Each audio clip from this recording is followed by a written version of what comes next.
Bendiciones, hermanos, bienvenidos a Un Momento con Dios. Vamos a continuar nuestro estudio. Vamos a leer en esta oportunidad el capítulo 17 del Evangelio de Jesucristo según Mateo. Dice así la palabra del Señor, Mateo 17. 6 días después, Jesús tomó a Pedro, a Jacobo y a Juan su hermano y los llevó aparte a un monte alto y se transfiguró delante de ellos y resplandeció su rostro como el sol y sus vestidos se hicieron blancos como la luz. Y aquí les aparecieron Moisés y Elías hablando con él. Entonces Pedro dijo a Jesús: Señor, bueno es para nosotros que estemos aquí. Si quieres, hagamos aquí 3 enramadas, una para ti, otra para Moisés y otra para Elías. Mientras él aún hablaba, una nube de luz los cubrió. Y he aquí una voz desde la nube que decía: Este es mi Hijo amado, en quien tengo complacencia. A él oíd. Al oír esto, los discípulos se postraron sobre sus rostros y tuvieron gran temor. Entonces Jesús se acercó y los tocó y les dijo: Levantaos y no temáis. Y alzando ellos los ojos, a nadie vieron sino a Jesús solo. Cuando descendieron del monte, Jesús les mandó diciendo: No digáis a nadie la visión hasta que el Hijo del Hombre resucite de los muertos. Entonces sus discípulos le preguntaron diciendo: ¿Por qué pues dicen los escribas que es necesario que Elías venga primero? Respondiendo Jesús les dijo: A la verdad Elías viene primero y restaurará todas las cosas. Mas os digo que Elías ya vino y no le conocieron, sino que hicieron con él todo lo que quisieron.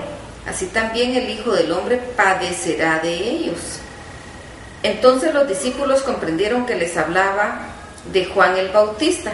Cuando llegaron al gentío, vino a él un hombre que se arrodilló delante de él diciendo: Señor, ten misericordia de mi hijo, que es lunático y padece muchísimo, porque muchas veces cae en el fuego y muchas en el agua. Yo lo he traído a tus discípulos, pero no lo han podido sanar.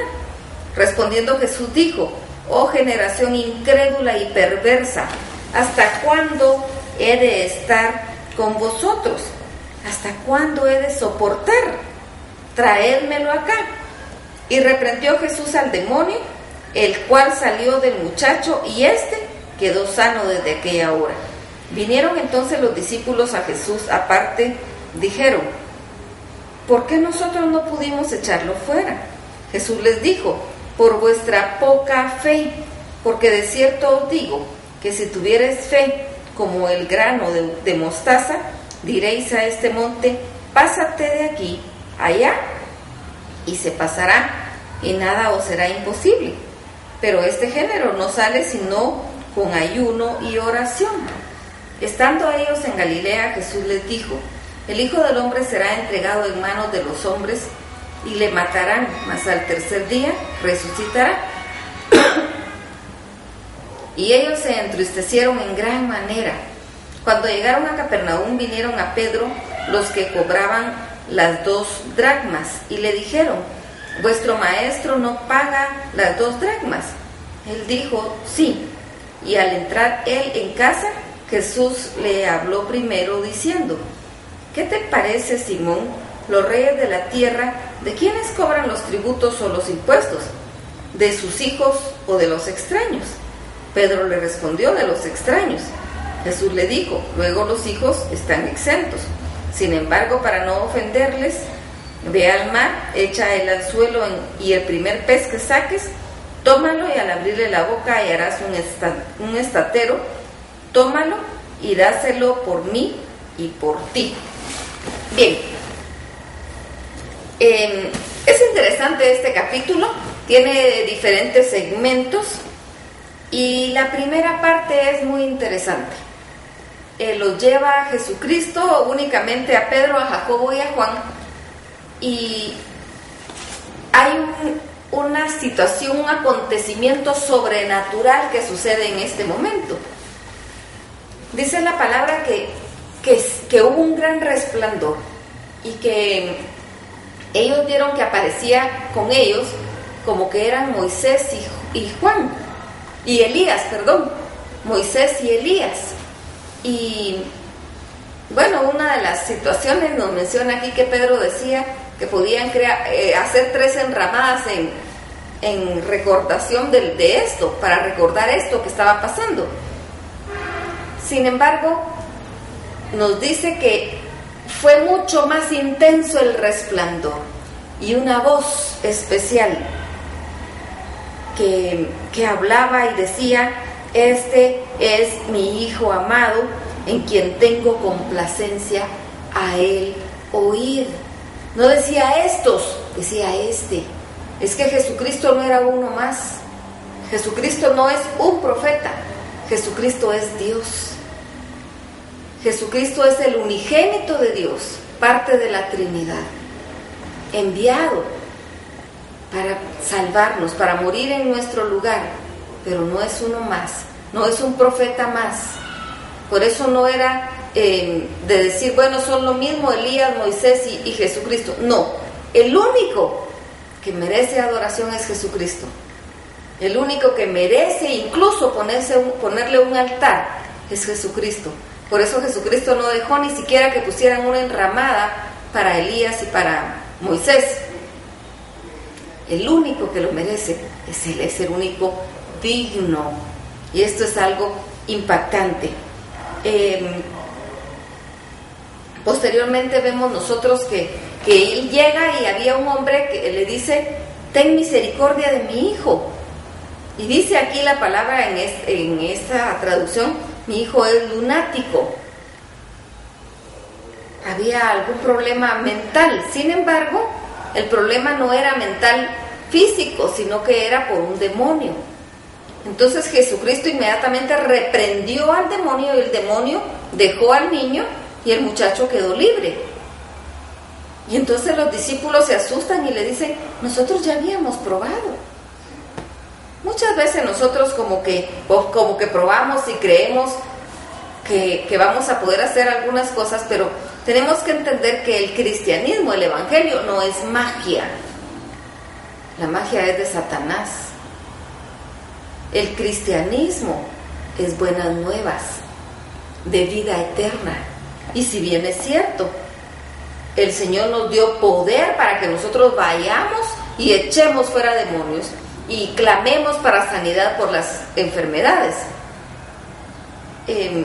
pero todo está acorde a la voluntad de Dios. Aquí habla acerca de la fe, dice: si la fe fuera tan pequeña como un grano de mostaza. Podrían decir al monte: muévete de aquí y hazte para allá, y el monte lo haría. En nuestra mente juegan muchas ideas, incertidumbres que como que enmascaran o aminoran la fe. Nosotros decimos: sí, yo creo, pero hay cierta duda.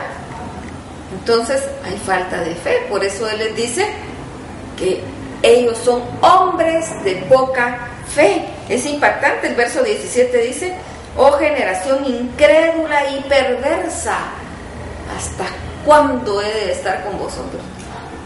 Tremenda la palabra que Él les da. Tremenda, era fuerte. Por la poca fe. Y les estaba enseñando. Por eso nosotros tenemos que tener fe, entendiendo que la fe es en Dios.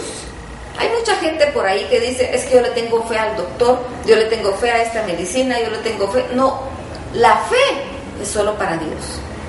Yo tengo fe porque yo sé que el Dios en el que yo creo es el único verdadero y es todopoderoso. Para Él no hay nada imposible. No es para mí, es para Él. Es para Él que no hay nada imposible. Para mí hay mucho imposible, para Él no. Nada imposible. Y eso es algo que nosotros debemos entender. Posteriormente, Él empieza a decirles nuevamente lo que va a sucederle. Que lo van a tomar, que lo van a apresar, como lo han hecho con muchos anteriormente. Y por último nos habla acerca de un impuesto. Hay algunos hermanos que cuando uno les menciona los impuestos, ellos dicen, no, es que los impuestos son cosas del mundo. Es cierto, son cosas del mundo, pero vivimos en el mundo. La palabra dice que somos extranjeros, pero vivimos aquí. Y mientras vivamos aquí, tenemos que cumplir. Y eso lo demuestra Jesucristo. Le dice a Pedro, ve, saca un pez, ve al mar, pesca un pescado, y el pez que pesques, abre la boca y va a haber ahí una moneda que va a alcanzar para pagar lo tuyo y lo mío. Y va y lo paga. Para Dios no había nada imposible. Para Él no hay imposible. Nada. Confía en Él. Confía en Él con todo tu corazón. Y asómbrate de lo que Dios es capaz. Platiquemos con el Señor, pasemos un buen momento con Dios. Leamos de nuevo el capítulo. Oremos, alabémoslo, glorifiquémoslo, bendigámoslo. Realmente pasemos un buen momento con Dios. Será de gran bendición porque vamos a tocar su corazón y a llenar el nuestro de su presencia. Dios los bendiga.